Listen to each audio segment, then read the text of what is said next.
We just hold.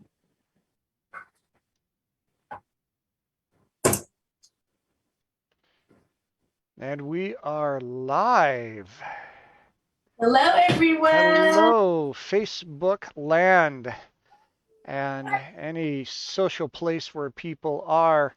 We're gonna let people pop in here um, into the chat here. Please say hello when you join us, so we know that you're here. Of course, if you haven't joined us yet, you don't know to do that. I'll make a note in here for that. Yeah, I'm looking to make sure that we are streaming where we're supposed to be before we get started. So grab some coffee, grab a magical brew, get your questions ready. It's going to be an interesting session today. Yeah. I'm just waiting for this to come through. Yep, I think we're live. Let me share it out to everyone. So Saul, while I'm sharing it, do you want to update us on anything or what's going on in your world or how you been or what was Well, your I day? suppose so. There's a lot going on. I'm involved with an unusual convention in Pflugerville in the Austin area over the weekend. Um, because of what I do and the fact that there's an entertainment side to what I do, I connect with people that I wouldn't expect to. And I do have a connection with stage magicians in the area. And there is a convention called the Texas Association of Magicians Convention. It's going on in Pflugerville, Texas this weekend. And they wanted to do something kind of weird during the night. And so they invited me to come host. I'm not going to be presenting the way that I would in a lot of my other events. I'm going to be basically playing the role of Rod Serling in this and hosting the events. But we've got a guy coming in from Las Vegas named Bizarro who's gonna. He's basically like a living cartoon. It's amazing to see how he brings things to life in his presentations. On Saturday, we have Paul Prater who is coming in. He's a mind reader and a storyteller. And then on Sunday, we have Vince Wilson coming in from Baltimore, and he is going to show us what a stage seance would have been like in the 19th century, because they actually did that sort of thing. They would rent out a hall and they would present to the whole room. And it had a little bit more to do with the entertainment side of things than we think of sitting in a drawing room together around the table, but that's not to say that there wasn't connection. There definitely was. So I'm looking forward to hosting those events. It's called TAOM After Dark, and I'll put a little link there in the chat where you can see there are a few tickets open to the public. It's mostly just for attendees of these conventions, but there are a few tickets open to the public, and those are going to be 11:30 shows. They're going to be late shows there, so that should be fun. So give me a moment, and I'll put that in the chat. And of course, we've got the Bartlett weekend coming up. You want to talk a little bit about that? Yeah, before we talk about that, I want to say hello to MJ for the people who are joining us live. Madam Z here, your magical life coach, female empowerment leader, and I have an online witch academy that teaches you how to master your magic fast and empower your life. So hello to the MJ. We're saying all the shout outs to people who are joining us live. If you're watching us on a replay, hit hashtag replay. We are welcoming questions today. So hello, Lori. Hello, Ellen. Blessed be everyone. And welcome to the Cauldron Conversations with me and Saul. Today we're going to be talking about religion and paranormal studies or paranormal activities, paranormal world. So if you have any questions that you want us to answer live about that subject, please drop them in the comments. And while Saul is doing his magic behind the scenes, let's talk about Bartlett, Texas weekend. The paranormal weekend is coming up September 24th through the 26th. We are going to spend all-inclusive paranormal weekend. We are going to drop you into the actual paranormal activity. You get to stay at a haunted Airbnbs. It is all inclusive, which means all of your meals, all of your haunts, all of your tours, all of your accommodations, one-on-one courses and classes, graveyard workings, history tours, paranormal tours of some really cool spots that a lot of people aren't privy to. We are going to take over Bartlett, Texas. So all inclusive for $555 or two payments, 2 and 2. If anybody gets that reference, does anybody get that reference? 2 and 2. I get it. I I get it. probably just dated myself. 2 and 2, 2 payments of $600. We only have 10 spots left. So we just created a Facebook group. Everybody's coming in to the private Facebook group, making friends, having conversations. So you don't want to miss out on that paranormal weekend. All inclusive. Nobody around here is doing that. It's about 45 minutes from Austin, Texas, right outside Georgetown, Texas. All inclusive meals, accommodation, haunted tours, seances, paranormal investigation. And you can just sit around and just shoot the shit with people who are into this stuff, right? Learn how to use your dowsing rods, learn how to use pendulum, how to use a Ouija board, how to use your EVPs. We are going to be at your disposal for 3 entire days. You're going to be sick of me and Saul up in your face. No, they won't. They'll just be getting used to us by then. So join us September 24th through the 26th. Do you have a link to that, Saul, that you can post on? I do. Give me just a moment and I'll put that up there. There we go. So, any questions before we get started? It's going to be an interesting subject. And what are your thoughts about religion and paranormal? So drop those in the comments. I can see your comments, so go ahead and drop those in the comments. It's an interesting subject. So what are your thoughts about religion and paranormal? Do you have to be religious? Do you have to have a belief? What does your belief have to be? Does it have to be Christian, Celtic, pagan? Do you have to have a belief system in order to speak to the spirits? Well, and I think the other side of that is if you don't have a belief system, does that mean that you can't participate or see or experience? I think that's one of the other things that people get into there. It's the reverse of the tarot card, right? Yeah. Yeah.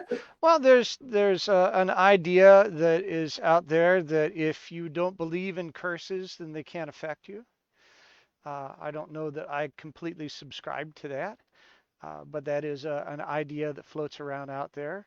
And I think that there are also people that feel that the experience of the paranormal is mostly wrapped up in belief.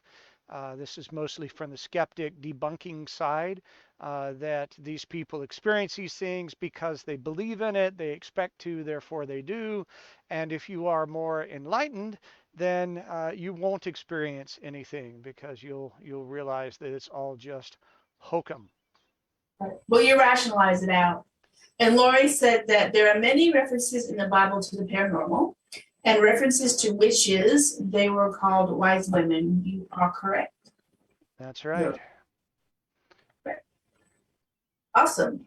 So I think that you don't have to have a specific belief system in order to believe in the paranormal. And it's interesting because the paranormal crowd that I usually ran into are very Christian, which is interesting. Maybe it's just the events that I've gone to are they're very Catholic. I go to a lot of San Antonio events, and I've been to a lot of events throughout Texas. So it might have been maybe I'm out of Austin, where it seems to be a little bit more liberal in Austin. And I always say, once you go outside Austin, you are in true Texas country, right? But it's not necessarily what people think. No. I've lived in Texas all my life, and a lot of the things I have seen on TV and movies about what Texas is are lies. I find in general Texans are pretty willing to try and help you out and interested in people being okay. But And I was at a horror fest in San Antonio once, and I was doing tarot. We were talking about Ouija boards, and you would be surprised. And you can do mediumship, and we're going to teach you how to do mediumship with tarot because me and Saul do spirit communication with our tarot cards, our playing cards. And Right. that's one of the things we're going to teach you in the paranormal weekend. But I found out that I don't, I was gung ho for this, event. I was like, this is my people. Everybody's gonna want a tarot reading, and they were like, walked right by me. They're like, that's of the devil. Yeah. Don't talk to me about Ouija boards. Oh yeah. Open the portal. And I was amazed though how much of it was just based on, oh, I don't believe in that, or it was the devil or the God.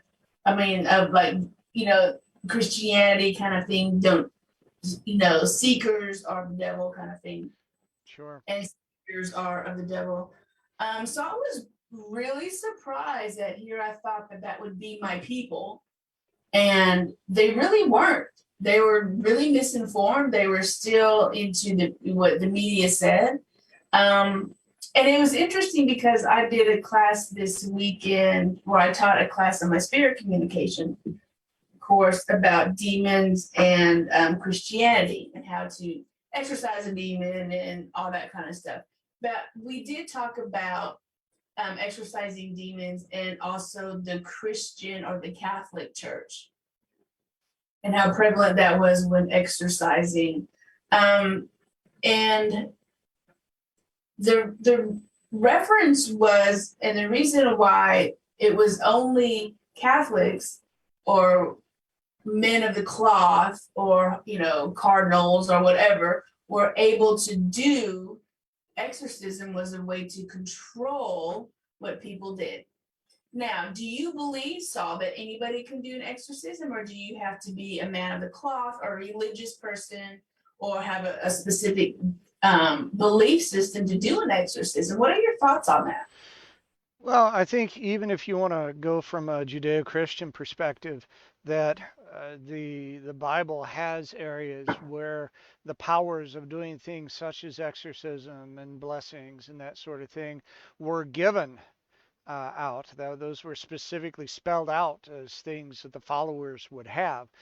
So there's precedent for that. But I think even in my own metaphysical uh, path, my experiences with that, it's very clear to me that everybody is a medium. Everybody is magical to some degree.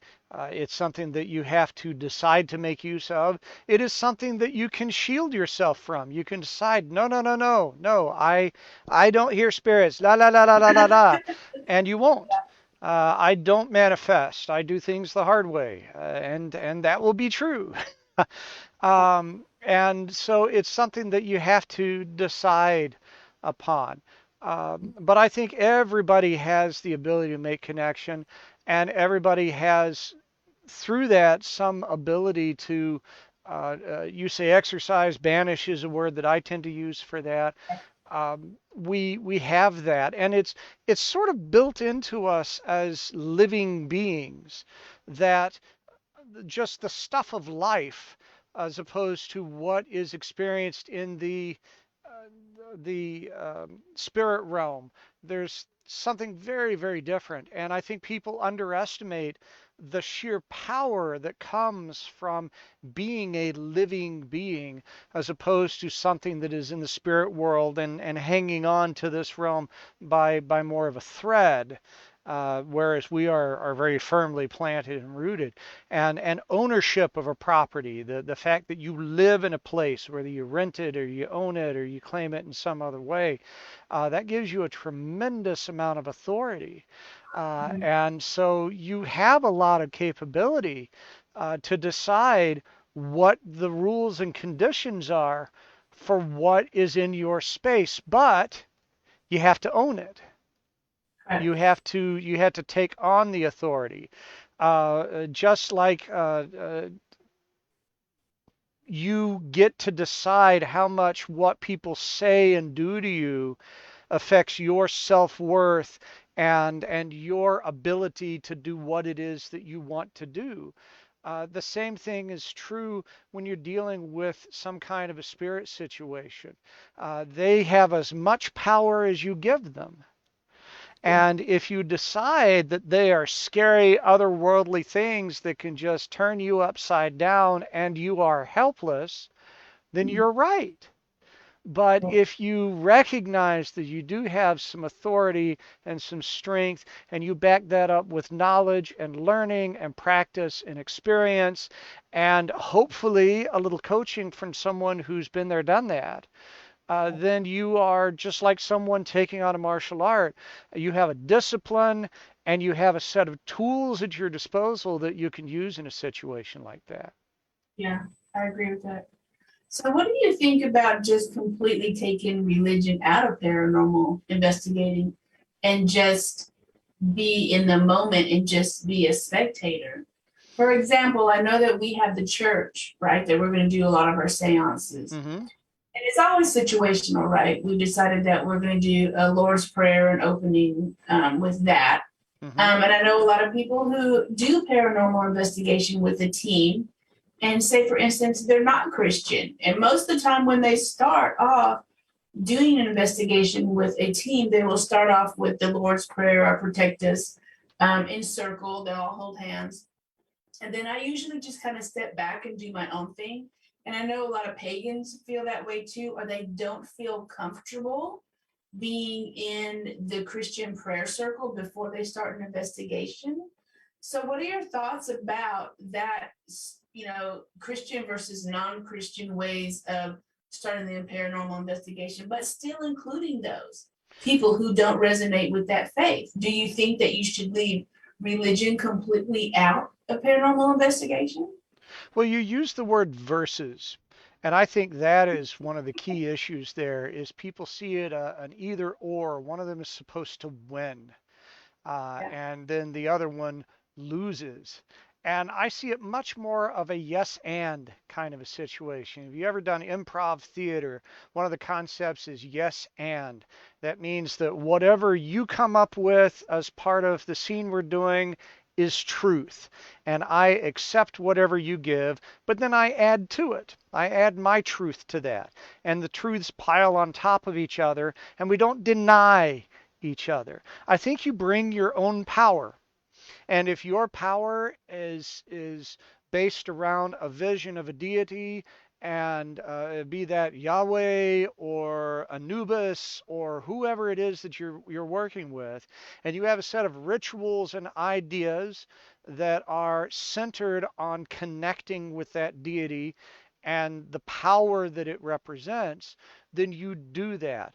If you don't have a connection with anything like that, and you are much more grounded in a more pragmatic, more empirical worldview of things, then you bring that. You bring what it is that gives you power. But ideally, you don't spend your time saying, my power is bigger than your power, right? My truth is truth and your truth is lies, Yeah, I've right? had some, I've had some, people come up to me about the paranormal investigation. And, this is what we do for the weekend that's coming up in September is we're all inclusive. We don't care about your belief systems or non-belief systems in that matter of fact. We just want you to experience what it's like to be surrounded by paranormal activity and to be with people who can talk about it, belief systems aside. So, a lot of people come up to me and were, especially this weekend, they were interested in the paranormal investigation, but they were like, well, I'm Christian. I don't know if I, would fit in, or I'm pagan. I don't know if you would fit in. So these are the questions we need to address because people are asking me on the side, what if I'm not pagan? Or what if I am Christian? Or what if I'm not Christian? Or what if, I'm Buddhist or, Hindu? Can I still come? Can I still go to the paranormal weekend? And the answer is absolutely yes. We welcome people with different belief systems because you'll find that there's spirits in every single religion throughout the decades, right? The years in different pantheons. So we want to incorporate and we want to hear the different stories of what spirits or how do they manifest or the folklore of spirits in that person's religion that's outside of ours that we may not know anything about. Like Shintoism and that kind of thing. The spirits are very attached to that. So we welcome a different perspective And so it's all inclusive. If you don't have to have any specific type of religion, and I think when you do paranormal investigation, you have to welcome all different views and religions and be all inclusive. That's why I think that you kind of, in some aspect, have to leave religion on a paranormal investigation. Well, I think of it musically. I think about harmonies. Yes, yes. In a symphony, there is a theme, a central theme, which is the foundation of the music, and everything will work around that theme. But also surrounding that theme are other instrumentations, other counter themes and harmonies and things like that that take the simple melody that you could play with one finger on a piano and turns it into something into a rich tapestry of sound and emotion that really tells the story. And I see this as the same way. I think of my what I bring as a component. And our central theme is contact with whatever spirit entities we are going to be able to. And you bring a certain aspect of that. I bring an aspect of that. Someone who is Christian is going to bring another aspect of that. Someone who is an atheist but believes in some residual energy, some possibility of making connection, they're going to bring an aspect of that. And together we will have more and more bases covered. So that rather than just one perspective reaching out, one method reaching out, one sense reaching out, we are going to have an entire spectrum trying to Right, make connection. And right. that, I think, is what is going to bring about a great deal of success with that. I think the more energy you focus toward that theme, the more variety you put around that theme, the more successful that you are going to be. So I would be honestly disappointed if all we had were pagans, Me too. I right? want people from all different religions to come in, all different backgrounds to talk to us about how they view spirits or how their religion views spirits or ascension or, beyond the veil. Because it's not just Christianity you want to focus on or paganism. There's so many other different religions out there that we don't have privy to, especially this topic, Right. right? A lot of people don't talk about this specific topic in other religions. So this is the Paranormal Weekend is a time for us to come together and talk about things that normal people don't really have to talk about, um, because we miss that intimacy of having that conversations, especially online. This is going to be a chance for us to go what I call like toe to toe, like belly up, where we have that deep conversations Yeah. about what your beliefs are and your religion or non-religion, because we want to learn. You guys are going to be a sponge. I'm going to be absorbing everything with spiritual communication this weekend. Religious or non-religious beliefs are welcome for sure. But quick question though, Saul, do you think that you can be an atheist or someone who doesn't believe in a higher power, also believe in spirits? Well, yeah, I think that's perfectly compatible. The when you talk about that higher power, you're talking about a superior energy, a being that is above all other beings, Right. and has a greater authority and a greater power and maybe a deeper understanding, deeper magic, if you will. And when we talk about a more atheistic perspective, then I think we're talking about something that levels that playing field and says that there's no being that is necessarily above another one. There is no being that deserves allegiance, but we're still dealing with the idea of of matter and energy and that sort of thing. And the idea of the personality is still very much a mystery. We have found things that seem to indicate it, places in the brain, but we're still talking about electricity and just a lot that we don't understand. And what happens to this when the body dies? We're told that the energy never goes away, it gets transformed. And so when a body dies, what what goes on with what is there? Maybe it becomes star stuff. Who knows? But there is certainly the idea that it transforms in some way, and I'm certain that there's space in a an atheistic, pragmatic view that says that on some level an imprint could go along with this energy.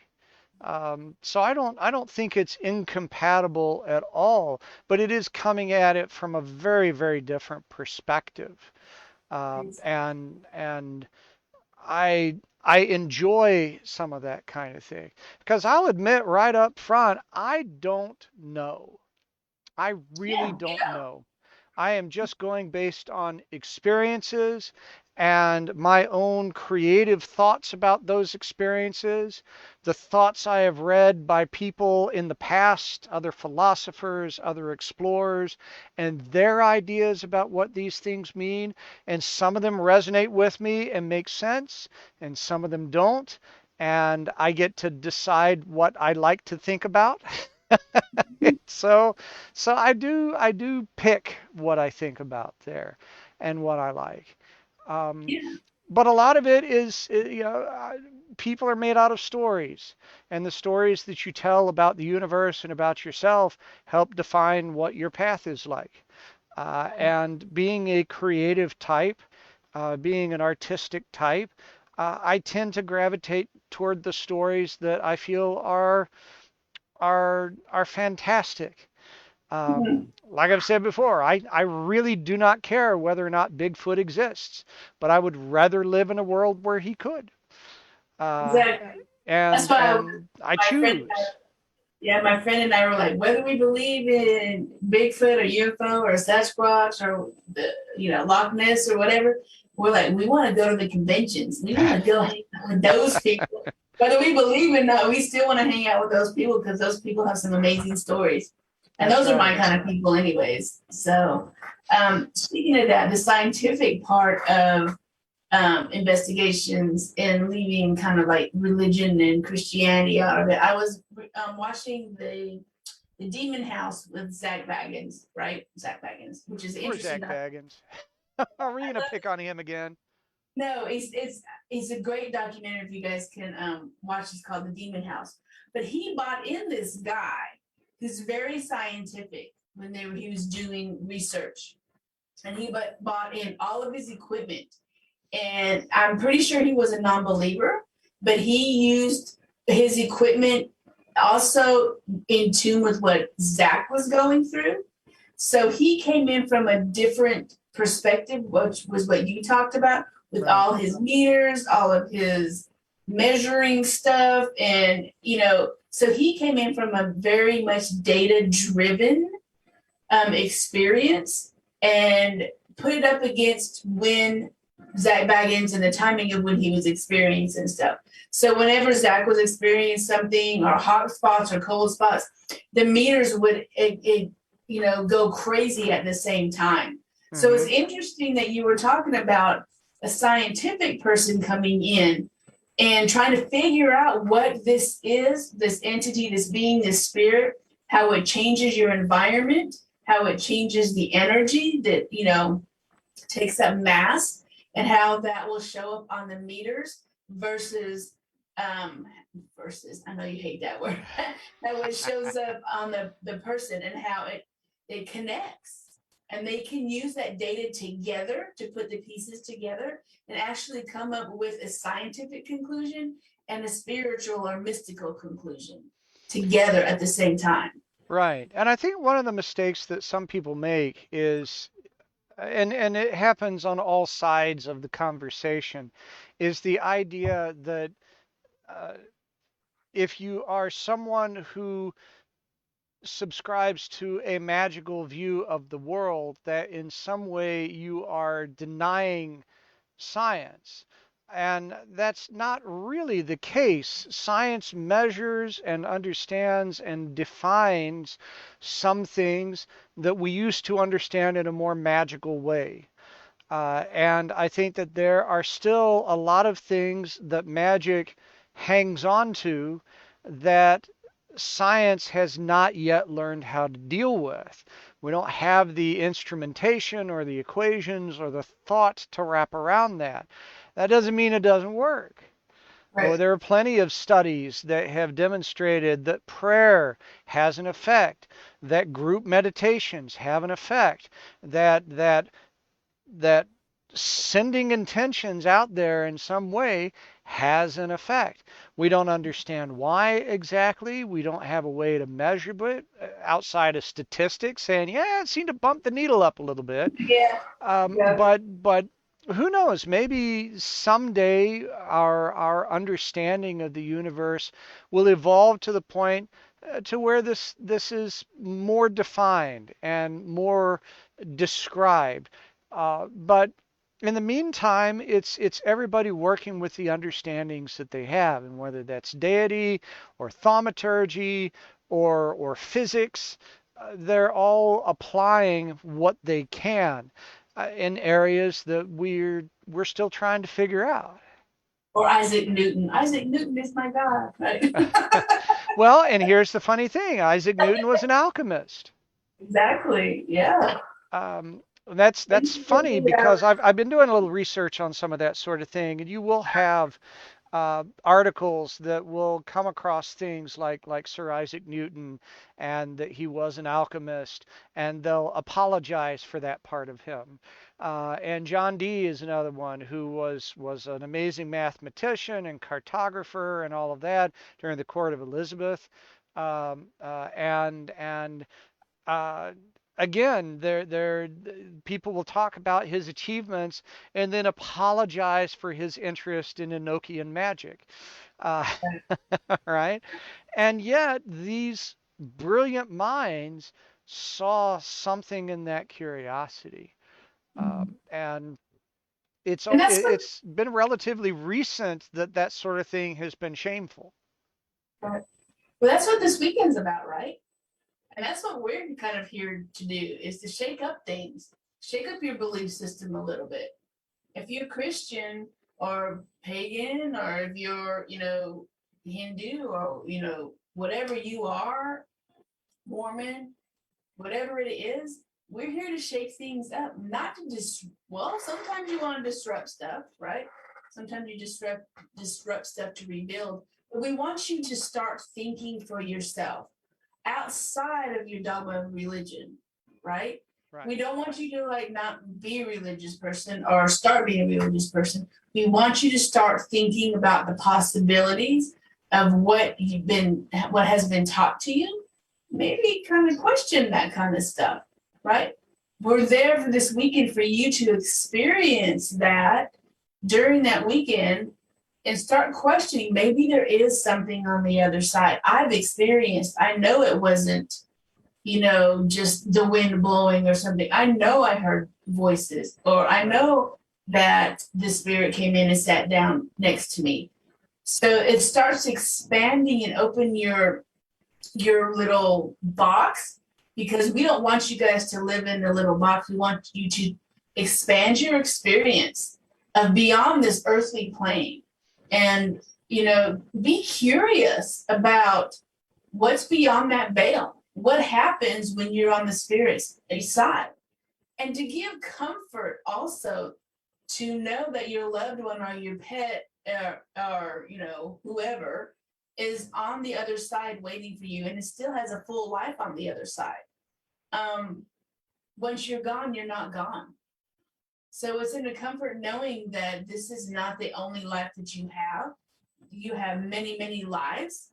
And know that, if you miss your grandmother, you miss your uncle, you miss your friend, that you guys will be reunited again once you transition over. So it's not the end. there's a lot of comfort that you guys are going to be experiencing this week. Well, that weekend of September 24th through the 26th. And you get to connect with spirits that lived in Bartlett, Texas. So much history in Bartlett. Right. So we're kind of going to shake things up, to ask questions. What if? What if? Well, and one of the fundamentals of most religions is that death is not the end. Mhm. That is a fundamental concept in most modern religions. And so within every religion there is a space for this continuance and how to deal with that on some level. And so the goal is not to have you turn it off. The goal is to have you tap into aspects of your beliefs and understandings that help you in extraordinary circumstances. Most people have not gone and spent time in haunted places in an open mode. They No. really haven't. Now, they've probably been in haunted places, but they've been shielded, they've been distracted.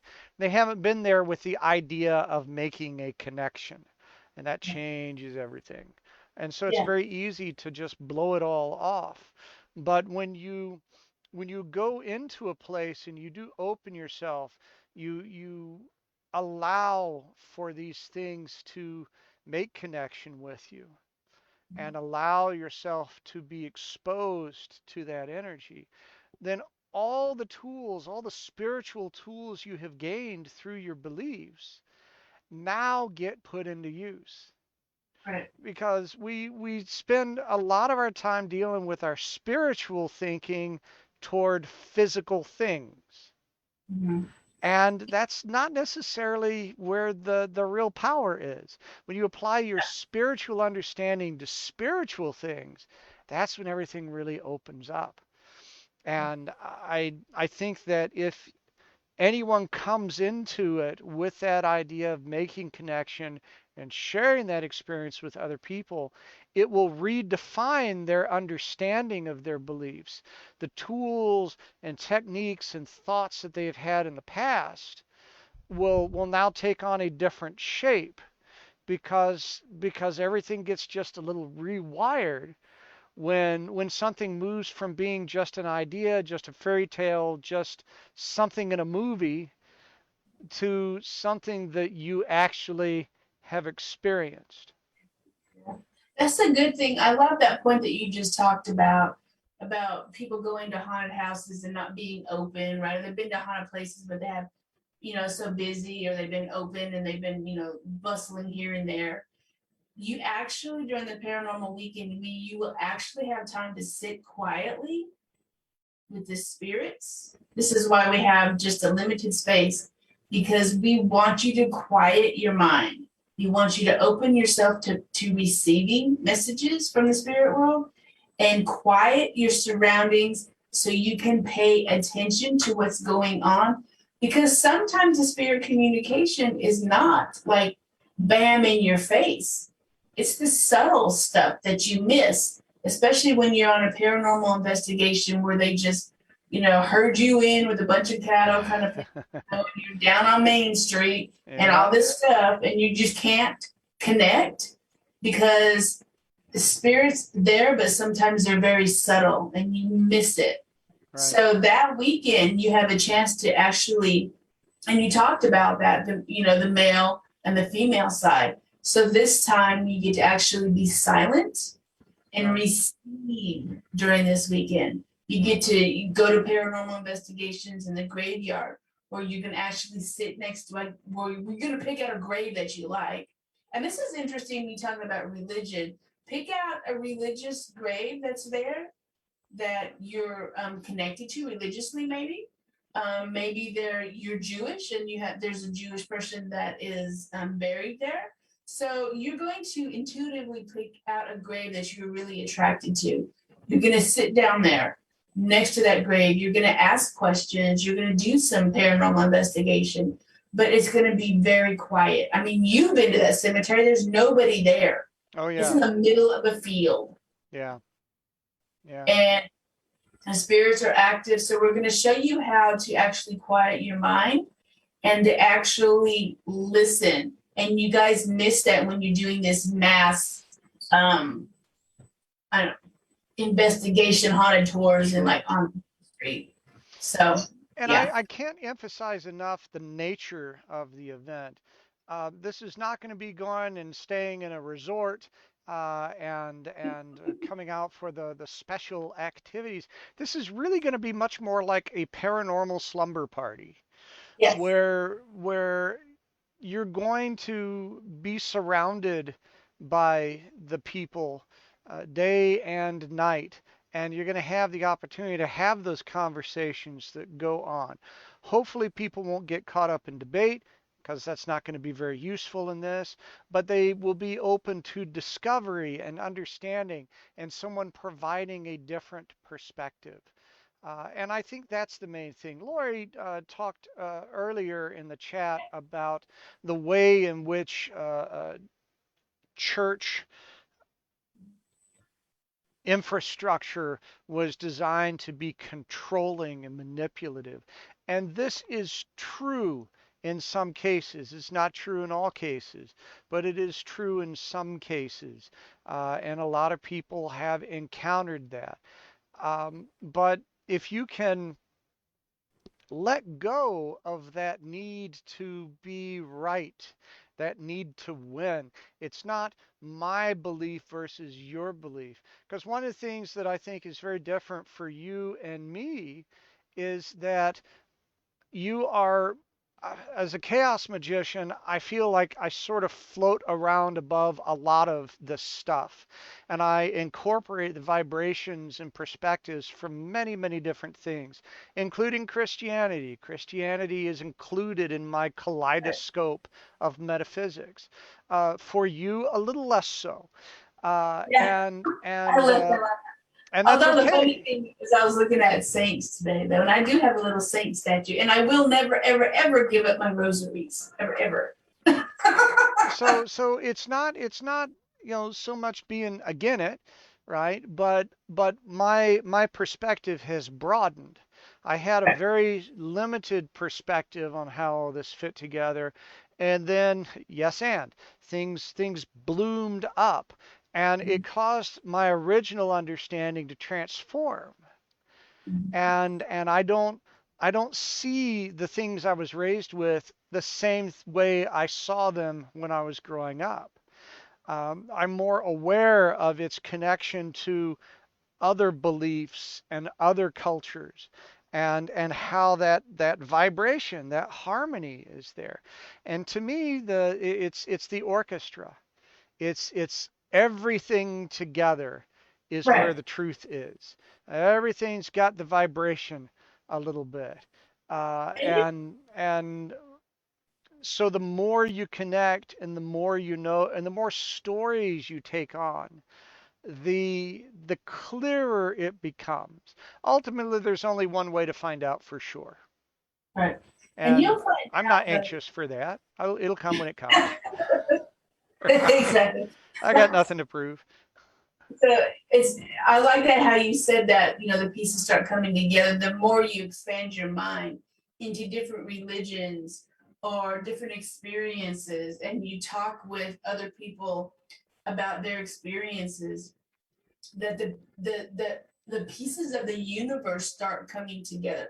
It's almost like the creation story. Everybody of every religion has a creation story, right? And you're putting all these pieces together. So it's kind of like that when you sit around. And it's funny because we started putting the roommates together for this weekend, and we had a roommate thread. And I said, if you want to be paired up with a specific person, put it in the comments that you want to be paired up with. I said, but we can't guarantee you that you're going to sleep alone, because you will be in that paranormal haunted Airbnb. So the spirits may want to come and snuggle up next to you. So even though you said that you want to be by yourself, you're not going That's to be by right. yourself. No guarantees there.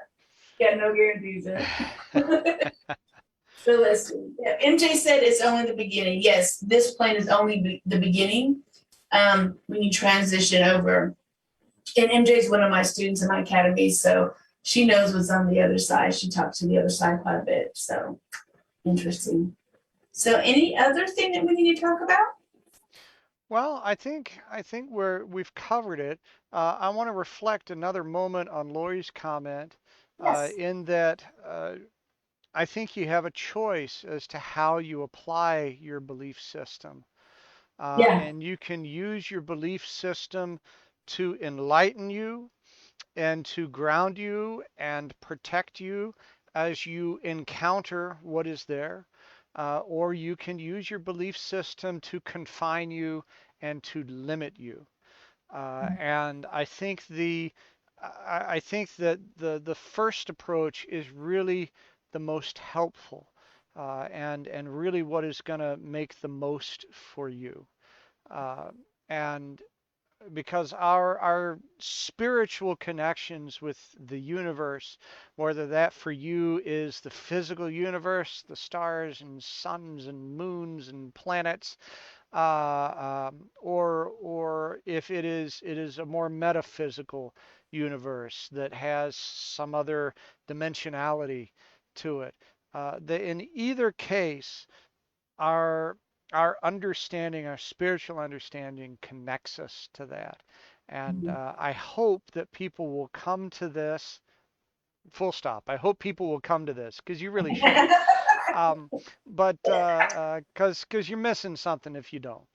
But also, I hope that when people come to this, that they do find that interconnectedness, and the people with different understandings and different perspectives through shared experience will gain a better appreciation for things they thought they didn't understand, Mhm.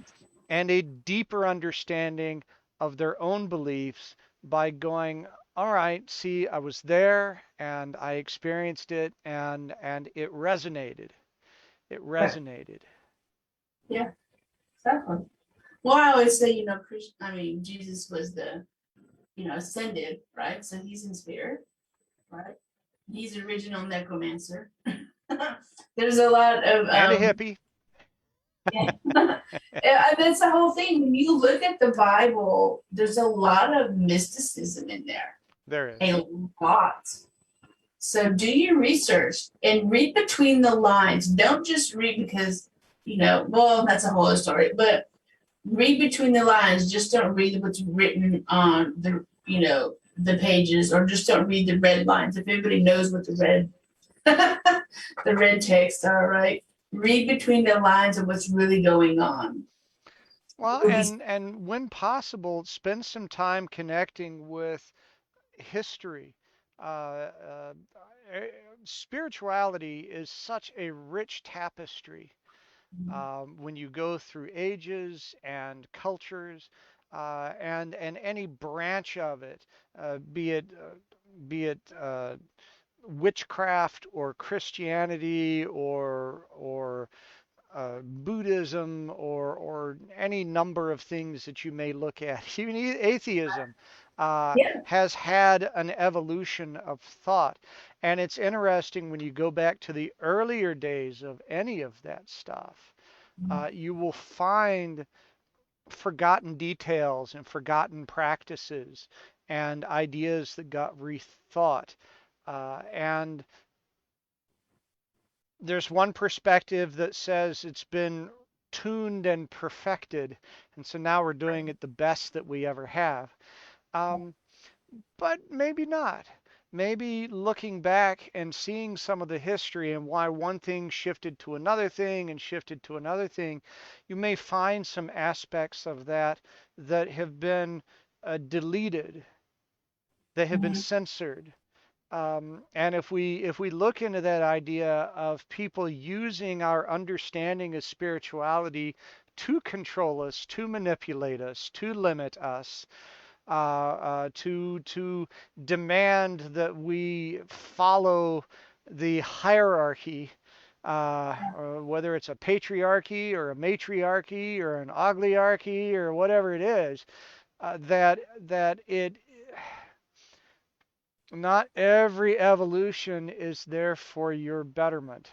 sometimes those things get manipulated because the people in power, the people in charge, the people that were selling something got more out of that. And so the more you know, the more you can make use of it.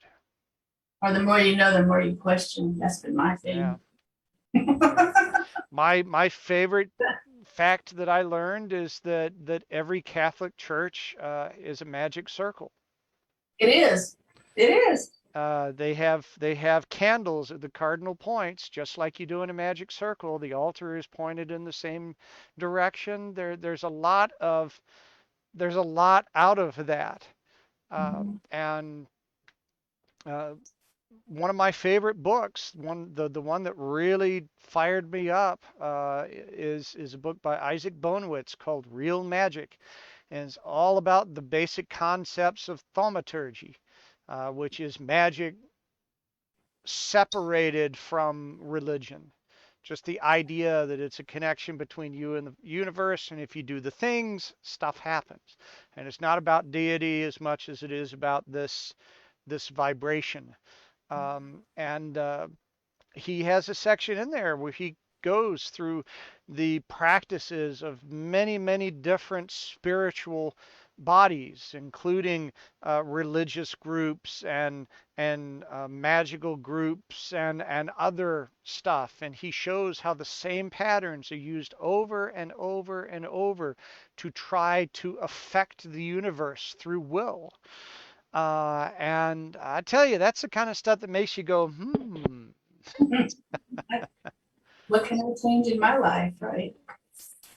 So I think that's it. So any I final don't words? see any other questions, but we will look for questions. If you're watching the replay on this and you have a comment, just punch in tag replay on that so we can pay special attention.